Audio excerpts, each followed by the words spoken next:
Capítulo 2 A Lei Kármica. Todos os sofrimentos que o mundo vivencia hoje vêm da ideia de separação de Deus, por não aceitar um Deus que está tão perto quanto o fôlego, mais próximo que as mãos e os pés. Um Deus que não só é capaz, como também quer e deseja que frutifiquemos com abundância. No tempo do paganismo, afora talvez um sentido de gratidão, as pessoas adoravam tudo aquilo que parecesse poder aniquilá-las, e começaram a atribuir a tais coisas o poder da divindade. À medida que a consciência humana evoluiu, apareceu a ideia de um Deus único, mas, aparentemente, o homem não estava preparado para perceber Deus como realmente é.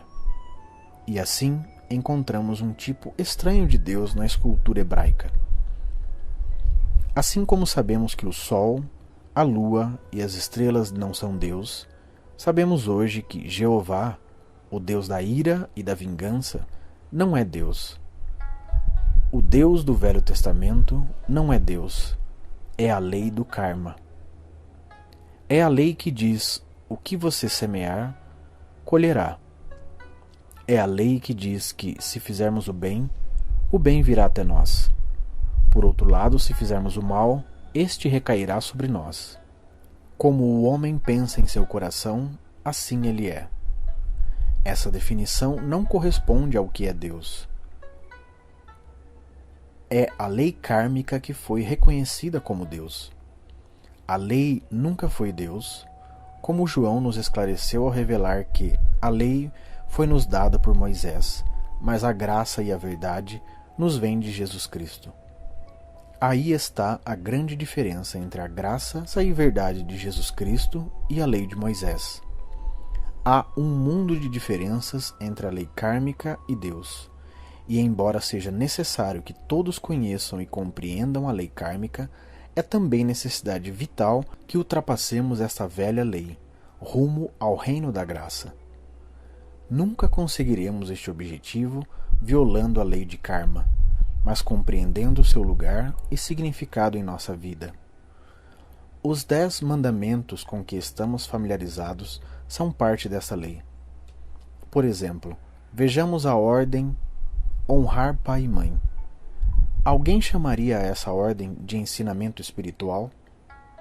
Qualquer um que tenha sido tocado pelo Espírito de Deus, mesmo no mais leve grau, seria incapaz de fazer outra coisa senão honrar o pai e a mãe e amar seu próximo como a si mesmo. Teria existido alguém que tivesse a pretensão, mesmo em sonho, de dizer a Jesus Cristo ou a João de Patmos, ou a Buda ou Lao Tse, para honrar o pai e a mãe e amar os inimigos como a si próprio? Poderá alguém que tenha sido tocado pelo Espírito de Deus ter manifestado intolerância, parcialidade ou preconceito contra raças ou religiões? Essas leis são para os seres humanos que ainda não alcançaram o estado mais alto como humanos, mas estão em estado de consciência tão baixo que ainda precisam ser lembrados de que não podem cobiçar a propriedade do vizinho, sua mulher, sua terra. Houve de fato, nos primórdios da humanidade, a necessidade da lei. Quando era necessário que nos dissessem como agir uns com os outros, se porém continuarmos neste estágio, nosso caminhar rumo à liberdade espiritual será muito lento. Todos os que estão na terra um dia estarão no céu. Todo o mundo poderá um dia se elevar acima da doença e do pecado mortal, e aceitar a herança de sua filiação divina. Mas ninguém poderá fazê-lo vivendo sob a lei, e nem aprendendo a ser um bom ser humano. Essa tarefa não poderá ser levada a cabo apenas por alguma forma humana de adoração, nem pelo fato de alguém se tornar honesto e ético. Essas são apenas as primeiras etapas. Deixando nossos desejos carnais, mortais, egoísticos, apenas provamos que estamos progredindo rumo a um estágio mais alto de humanidade. Por fim, virá o dia em que de fato atingiremos a realização do Espírito de Deus que habita em nós, quando estaremos face a face com Ele, quando ele tocará nosso ombro, nossa cabeça ou nosso coração, quando de um modo ou de outro ele anunciará a sua presença. Até lá, não seremos mais que bons homens ou mulheres.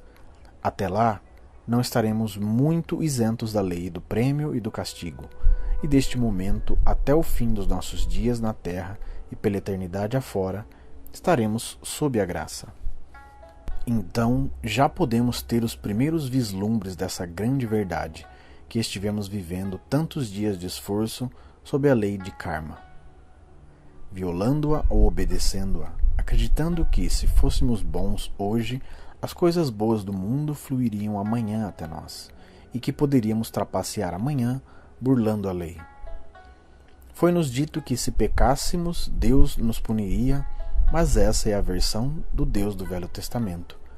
Nenhum desses ensinamentos que tenha sido consignado por Jesus Cristo aparece no Novo Testamento. Ao contrário, ficou claro que Deus alegra-se mais com um pecador que alcança a percepção do Pai do que com 99 que passam pela terra como justos. Não seria, pois, o caso de imaginar que todos os 99 justos não agradam tanto a Deus quanto um só pecador que acorde? O Deus de muitas pessoas na terra é aquele que pune o mal e recompensa o bem. Essa representação não é Deus. Nós não temos que temer Deus, nem tentar influenciá-lo ou fazer sacrifícios a ele. Deus é o mesmo para o santo e para o pecador.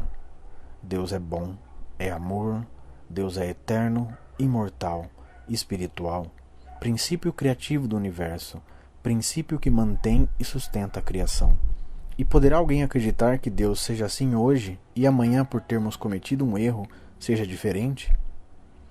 Não é de estranhar que o mundo hebraico tenha reagido com violência ao ouvir de Jesus, o Cristo, que os sacrifícios animais e monetários não agradavam a Deus. Naqueles tempos, as pessoas acreditavam que Deus deveria ser agradado, aplacado, abrandado. Acreditavam que, de algum modo, Deus seria influenciado pela conduta humana. E o mesmo ocorre ainda hoje, quando algum devoto adorador acende uma vela para Deus, paga o dízimo pensando em subornar Deus, ou observa jejuns e dias santos com a ideia subconsciente de que tal conduta possa influenciar favoravelmente Deus em seu próprio benefício. Deus nunca premia a virtude e nem pune o pecado. Na verdade, o pecado é punido pelo próprio pecado. Em outras palavras, se alguém fizer uma ligação elétrica errada, será queimado, mas não poderá censurar a eletricidade por isso. A eletricidade não quis puni-lo. Ele trouxe para si a própria punição, agindo erradamente. A pessoa que entrar na água ficará assustada, se debaterá e quase se afogará, sem poder repreender a água, mas sim a própria ignorância de como se portar dentro da água. Ninguém pode violar a lei a não ser punido pela violação. Mas ninguém poderá censurar Deus pela consequente punição. A culpa disso não está em Deus, mas na conduta individual e na não compreensão individual da natureza da lei. Uma vez que tenhamos compreendido que há uma lei kármica e que os seres humanos estão a ela sujeitos, nossa primeira tarefa será nos colocarmos em harmonia com a mencionada lei. Em outras palavras, se há uma punição para o roubo, devemos, em primeiro lugar, aprender a parar de roubar. Se há punição para a mentira, devemos nos treinar a não mentir, mesmo que, no momento, pareça haver alguma vantagem no deslize da falsidade. De fato, podemos mentir e enganar os nossos negócios, e talvez ganhar algum proveito provisório.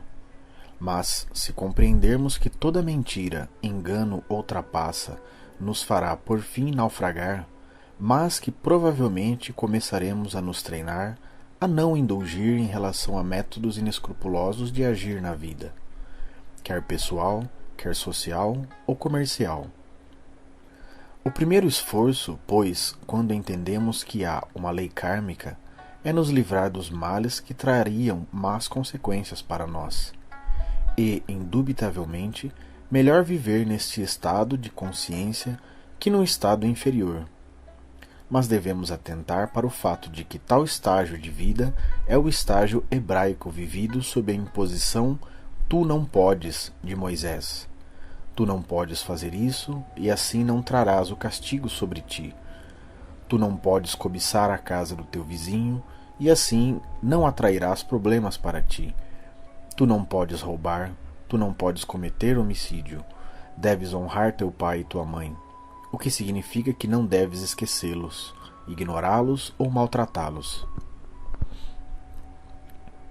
Não se discute o fato de que, quando obedecemos aos 10 mandamentos, nos colocamos em harmonia com a lei kármica e nos beneficiamos com isso. Não podemos, porém, esquecer que estamos ainda sob a lei e que uma próxima violação pode trazer problemas. Pelo tempo que vivermos apenas sob os 10 mandamentos, estaremos todavia vivendo humanamente e sob as leis humanas. Essa é a maior parte de Deus que a Bíblia revela, mas não é Deus. Essa é a lei. É o Deus Senhor. É o Deus Lei. A lei kármica, a lei de causa e efeito. O que semeares, colherás. Isso não é Deus. O que tu semeares, tu colherás. Não se faz menção a Deus. Apenas nos avisa que, quando fizermos o certo ou o errado, ao semear, teremos o certo ou o errado ao colher. Mas certamente está claro que Deus nada tem a ver com a semeadura ou com a colheita. E, pois nada disso guarda referência com Deus, refere-se sim à lei kármica, a lei de causa e efeito encontrada ao longo da Bíblia. Mas como acreditou-se que isso fosse Deus, essa ideia foi perpetuada pelas pessoas que não ousaram ler a Bíblia com objetividade e que hoje chamam a si mesmas de protestantes ou católicas, sendo que todas elas aceitam o velho Deus hebraico dos 10 mandamentos, o Deus de causa e efeito, o Deus do karma. Tentemos agora ver o que seja realmente Deus, se é que podemos, já que desse ponto depende toda a nossa experiência. É justo e correto ser um bom hebreu, isto é, obedecer aos 10 mandamentos.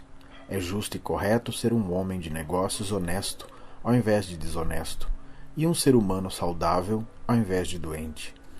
Tudo isso, porém, não tem relação alguma com o caminho espiritual, nem com o nosso destino final, que é retornar à casa do Pai, e para a teoconsciência. Para alcançarmos nosso intuito final, devemos compreender a natureza divina, e assim certamente surgirá uma pergunta em nossa mente: o que é Deus? Antes de mais nada, temos de saber que nossas orações e meditações não influenciam Deus para que faça ou não o bem para nós, e que nós não podemos trazer a glória de Deus para nós mesmos e nem para qualquer outro. Tudo o que podemos fazer é reconhecer que Deus, que está em nós, é poderoso, e não por nossa causa, mas exatamente porque nos foi dada a graça de reconhecer que é aquele que sempre é. Eis porque o Mestre disse aos discípulos para não se glorificarem por terem subjugado os demônios, mas por terem os seus nomes escritos nos céus. Eis porque ninguém deve ousar se glorificar por causa de uma cura. Nenhum ser humano jamais efetuou uma cura.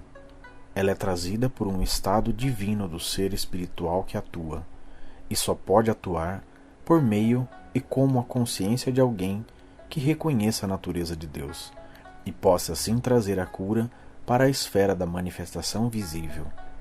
Esse é o nosso papel nesse glorioso trabalho espiritual.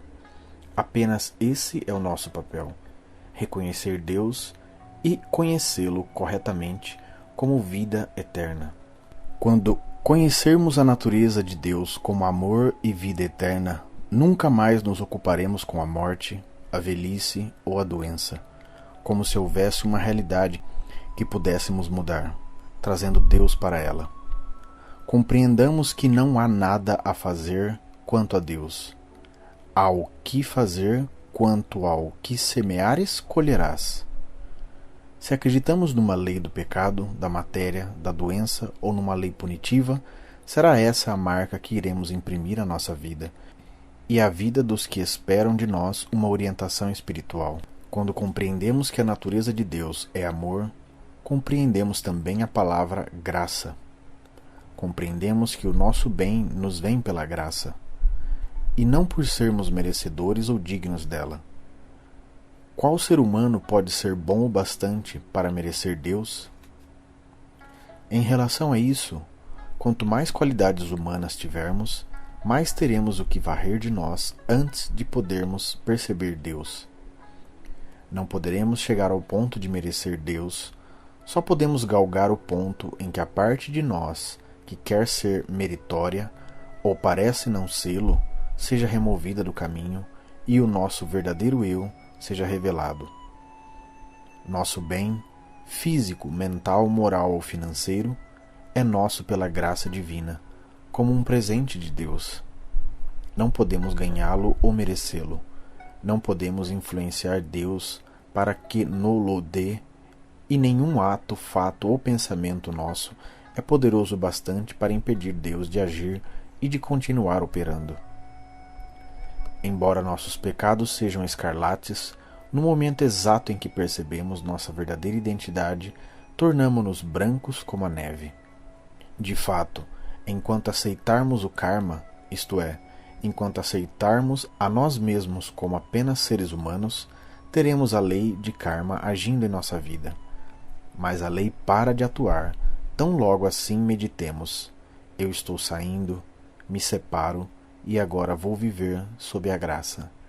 E no momento em que realmente estivermos vivendo sob a graça, cairá em desuso a palavra eu. Paramos de nos vangloriar de que o eu é bom, meritório, e paramos de nos condenar por ser o eu mau ou indigno. Esquecemos mesmo o passado e reconhecemos que não vivíamos uma hora atrás e que não podemos viver daqui a uma hora. O único momento em que podemos viver é agora. E agora estamos vivendo na graça. Agora não há pecado, doença, morte ou iniquidade. Nada age em nossa consciência a não ser o amor de Deus, não o seu ou o meu amor. Se, em verdade, apenas pudermos chegar a um grau de compreensão da natureza de Deus, quantos anos tiraremos de nossos ombros, quantas lembranças de nossas ações e omissões passadas, quanto de maus pensamentos tiraremos de nós e começaremos a compreender que agora somos o Filho de Deus. Agora, neste momento de divina graça, toda lembrança de nossos anos passados se esvai. Agora queremos esquecer nossos feitos, quer bons, quer maus. Queremos esquecer o disfarce, o papel que estivemos a interpretar nesse particular espetáculo, e deixar que se vá, juntamente com nossa roupagem e tudo que lhe diz respeito. Se pudermos relembrar o melhor e mais elevado exemplo de paternidade que conhecemos, veremos que nenhum pai real permite que animosidade, impaciência ou intolerância interfiram em seu amor paterno para com os filhos. Entendido isso, desaparecerá todo contrassenso sobre um Deus punitivo e vingativo. Deus é puro demais para admitirmos nele a iniquidade. O Mestre disse ter vindo à Terra não para satisfazer sua vontade, mas a vontade do Pai. E qual é a vontade do Pai? É sanar a doença, ressuscitar os mortos, perdoar os pecadores. Seria este um Deus punitivo? Disse o Mestre: nem eu te condeno. Este é um Deus punitivo? E disse ao ladrão na cruz: hoje estarás comigo no paraíso. Será isso punição? E disse ainda: teus pecados te são perdoados. Em toda a revelação do Mestre não há registro de condenação ou punição por parte dele. Mas lemos isto: não peques mais, para que não te aconteça coisa pior. Disse ele que Deus nos castigaria? Não, são nossos pecados que nos infligem castigo, não Deus. Nossos erros retornam sobre nós. E nem temos de consumar o ato pecaminoso. Basta o simples desejo ou a vontade dele. Como nos acautelou Jesus, o Cristo, contra o olhar para uma mulher com pensamento adúltero. Não é necessário consumar o ato, pois o estado mental traz de volta algo de sua própria natureza. Aqui não se trata de viver sob a lei de Deus, mas sim de viver sob a lei de karma. Pois quando vivemos sob a lei de Deus, não há possibilidade de existir qualquer pecado. A crença pagã corrente de que Deus vá à nossa frente para punir nossos inimigos foi trazida de tempos remotos. Assim, todos sobre a terra oram pela paz mundial. Oram a Deus por essa paz, mas Deus os ignora.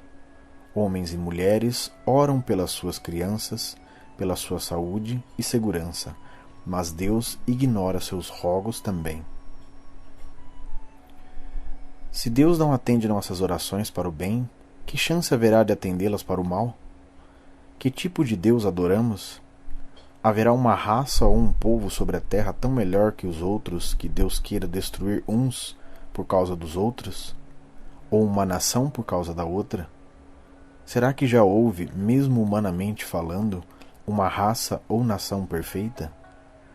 Durante o último século, tivemos 3 grandes guerras, e os vencidos eram cristãos e democráticos, tanto quanto os vencedores. Que grande esforço de imaginação é necessário para acreditar, por exemplo, que a Rússia tenha sido vitoriosa na guerra por ser cristã e democrática? Não está, pois, claro que os créditos e descréditos foram atribuídos a Deus, coisas pelas quais Deus não é responsável?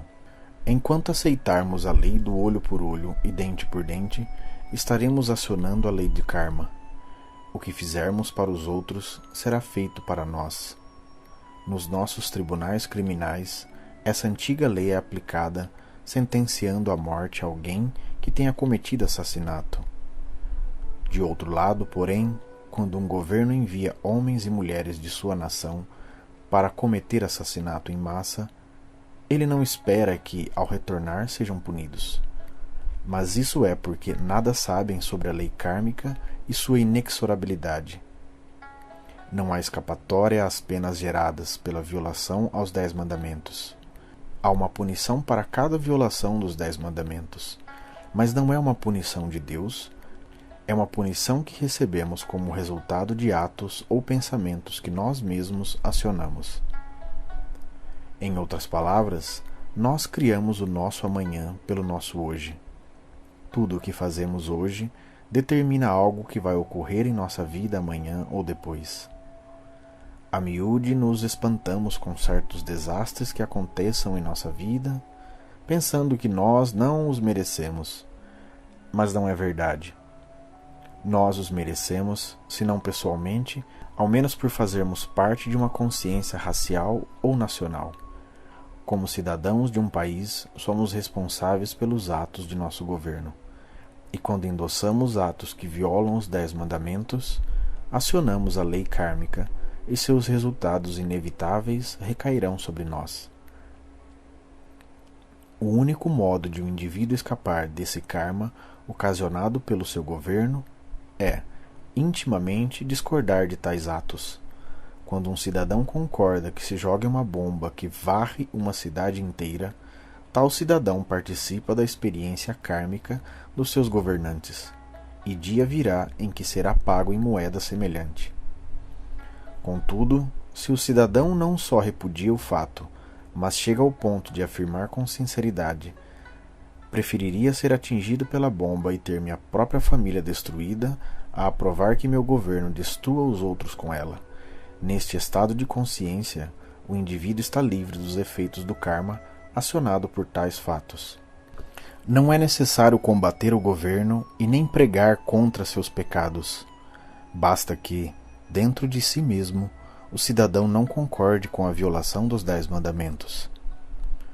Quando o Mestre nos deu a verdadeira religião espiritual, desconsiderou 9 desses mandamentos e substituiu todos pelo primeiro mandamento. Amarás o Senhor teu Deus com todo o teu corpo, com todo o teu coração, com toda a tua alma e toda a tua mente. E a este acrescentou outro, também antigo: amarás teu próximo como a ti mesmo. Esses são os únicos mandamentos a que Jesus atribuiu significado espiritual. Eles são o guia da nossa condição humana. O primeiro, amarás o Senhor teu Deus, tem a finalidade de nos conduzir à obediência a Deus e às suas leis. Amar o nosso próximo como a nós mesmos nos tira definitivamente do jugo da lei, pois não desejaremos pensar e nem cometer qualquer mal ou injustiça para os outros mais do que o desejaríamos para nós.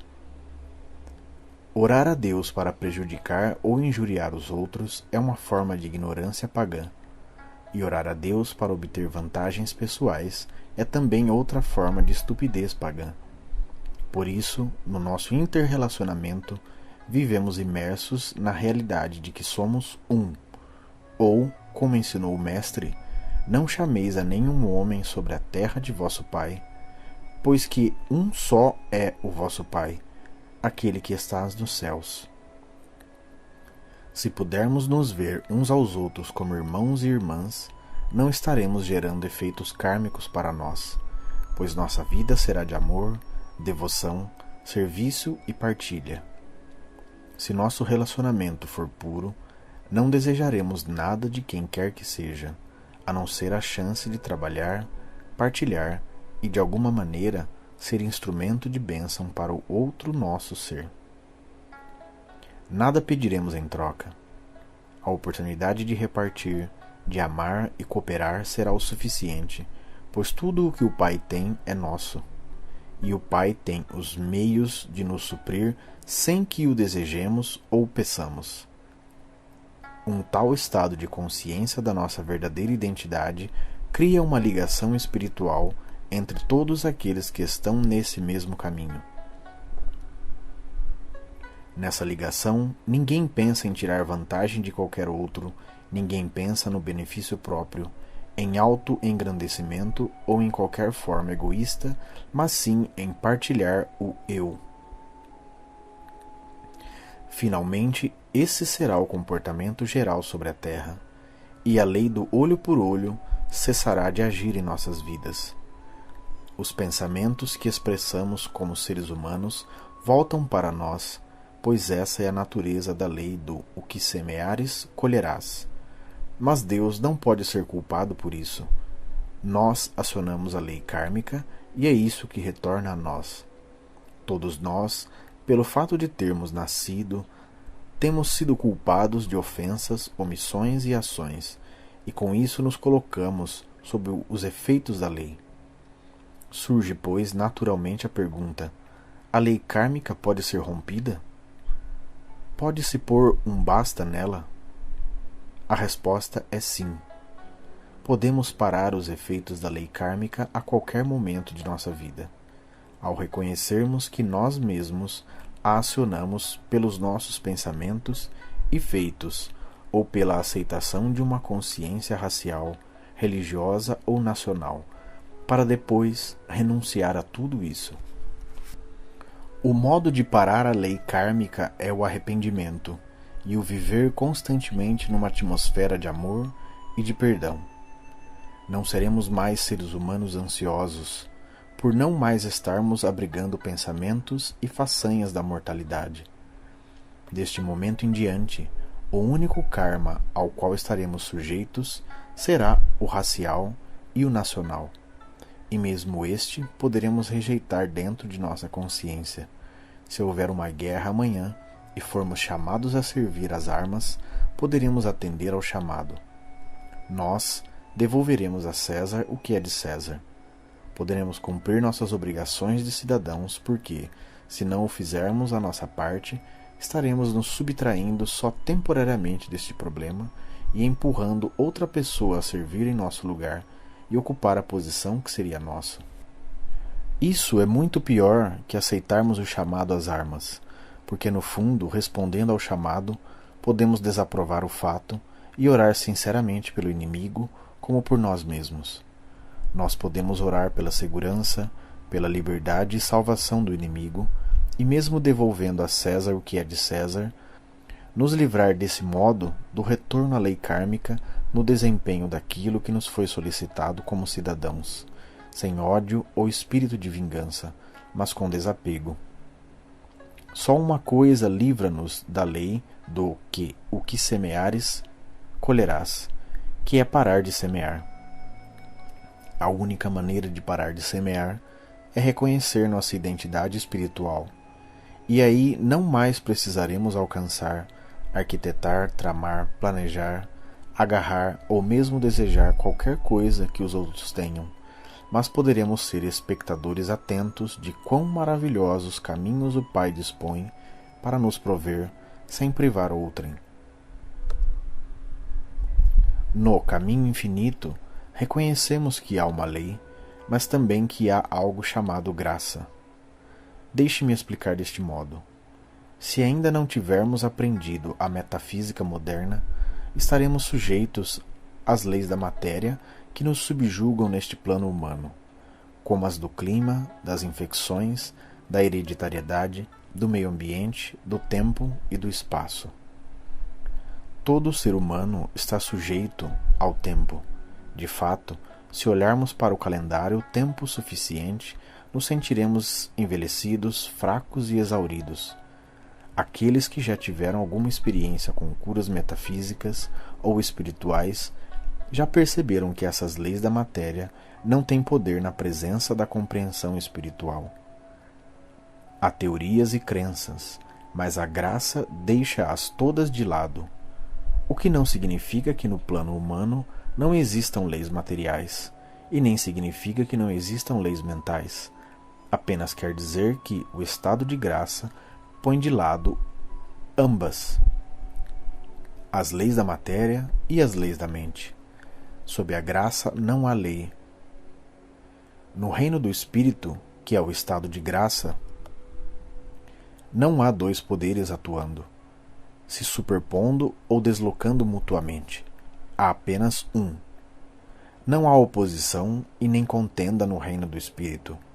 Há apenas o estado de graça, que por si só é a lei que elimina qualquer fase da materialidade. Quando entramos no estado de graça, não temos mais boa ou má saúde, suprimento farto ou pobre. Vivemos num estado de espiritualidade no qual não há nem bem nem mal, graus ou comparações. Há apenas o ser divino, o ser espiritual, o ser único. E só quando paramos de pensar de um modo dualístico em doença, saúde, riqueza, pobreza, e começamos a pensar em termos de espiritualidade, que transcendemos não só o que há de ruim na humanidade, mas também o que há de bom. Transcendemos os 10 mandamentos e nos elevamos àquela consciência que Jesus Cristo revelou nos 2 grandes mandamentos, que nos confirmam haver um só poder, um só Deus, um só Espírito, uma alma, e que cada um e todos nós somos apenas um. Essa confirmação é apenas o primeiro passo. Os mandamentos devem ser vividos, eles devem ser aceitos pela consciência de modo que aprendamos de fato a perdoar nossos inimigos. Aprendamos a não criticar, julgar ou condenar aquele que cometeu um erro, não o perdoando, mas na medida em que este se esforça para se compreender, ajudando-o a perceber que a natureza de Deus é de fato a alma de cada pessoa. Qualquer ser humano bom pode olhar com benevolência as faltas alheias e perdoar os pecados dos outros. Qualquer ser humano bom pode fazê-lo, mas necessita da visão espiritual que o capacite a dizer: eu não vejo ninguém, só a face do Senhor é que brilha. A alma de Deus transparece através de todos os olhos. Uma tal compreensão não cura doentes ou pecadores, torna-os mortos mais facilmente, de modo que seu ser espiritual possa ser revelado. O quanto antes o homem morrer para sua humanidade, mais cedo sua alma se mostrará e se revelará. Certa vez, um conhecido perguntou-me por que eu gastava tanto tempo em trabalhos de cura. Quis saber, por exemplo, por que seria bom curar uma senhora muito idosa, já que em 1 ano ou 2 ela morreria de qualquer jeito, e o que ela faria nesse meio tempo com um pouco de saúde. Será que com saúde ela tricotaria mais meias para seu neto? Compreendi esse ponto de vista, mas não o compartilho. Não me interessa que avós façam meias de tricô para os netos. Apenas me interessa que a alma de cada pessoa aqui na Terra seja manifestada, a alma que permanecerá pela eternidade. Não me interessa rezar para os pecadores para torná-los bons, e nem mesmo tratar doentes para que fiquem saudáveis. Reconheço o lugar de cada coisa na escala ascendente, mas essa não é a finalidade do nosso destino. Não é o intuito do nosso trabalho. Agora é chegado o tempo de não mais pensar em ser saudável ou rico, e sim o momento de pensar em ser espiritual. Tempo chegou de pensar no ser, de perceber que o Espírito de Deus reside em nós, a fim de que possamos reivindicar nossa herança de filhos de Deus, co-herdeiros com Cristo de todas as riquezas do céu.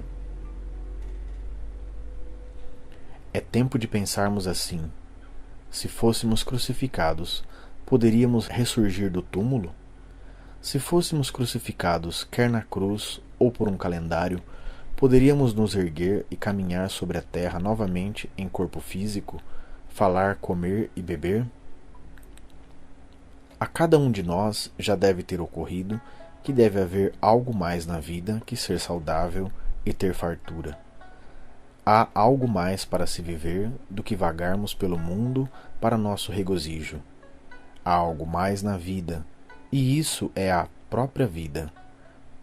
A vida é eterna, a vida não conhece túmulo, desconhece enfermidades, pecado, pobreza, guerra ou carência. Podemos nós alcançar essa vida?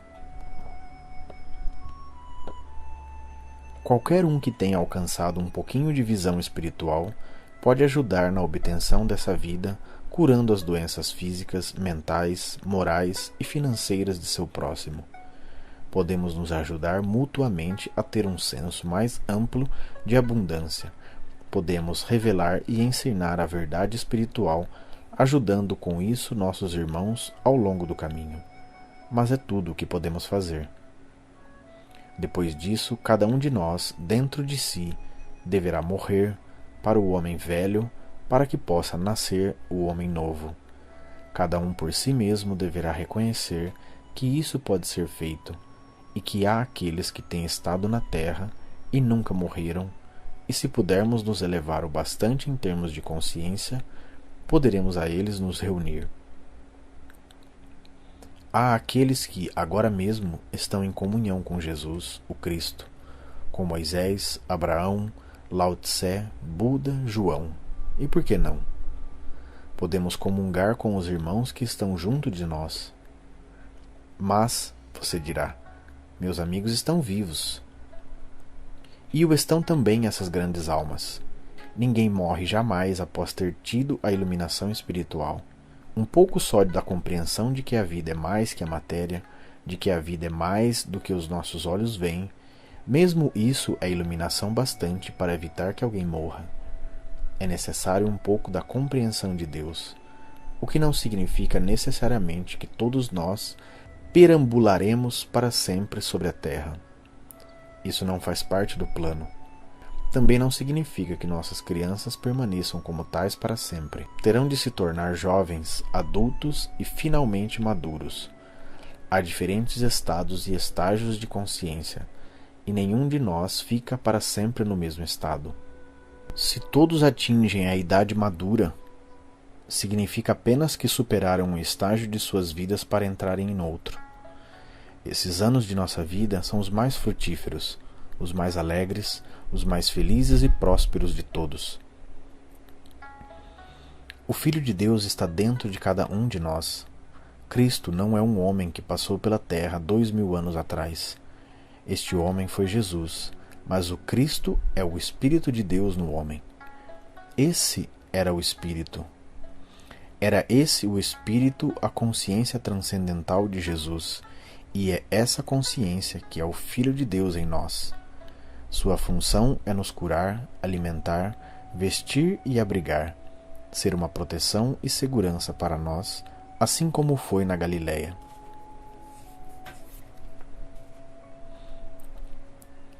Para nos valermos dele, temos de nos livrar desse Deus de prêmio e castigo e aceitar o Deus de amor, no qual não há escuridão, nem qualidades humanas, nem sombra de mortalidade. Quando conhecermos Deus desse modo e não mais o temermos, nem sua cólera e punições, e o compreendermos como um Deus de amor e vida eterna, saberemos que não estamos sob qualquer ameaça de doença, morte ou velhice, pois em Deus não há tais coisas. A função do Mestre, isto é, o Cristo em nós, é anular a idade, pensamentos pecaminosos e desejos, doenças, perdas, limitações e, finalmente, o último inimigo, a própria morte. Se semearmos no Espírito, moraremos na verdade espiritual de que eu e o Pai somos um, inseparável e indivisível. Mesmo que façamos nossa cama no inferno e temporariamente caminhemos pelo vale das sombras da morte, eu e meu Pai somos ainda assim inseparáveis e indivisíveis. Somos um, e tudo o que o Pai tem é nosso, não por tê-lo ganho ou merecido, mas pela graça de Deus. O que Deus faz, o faz sem qualquer razão para fazê-lo.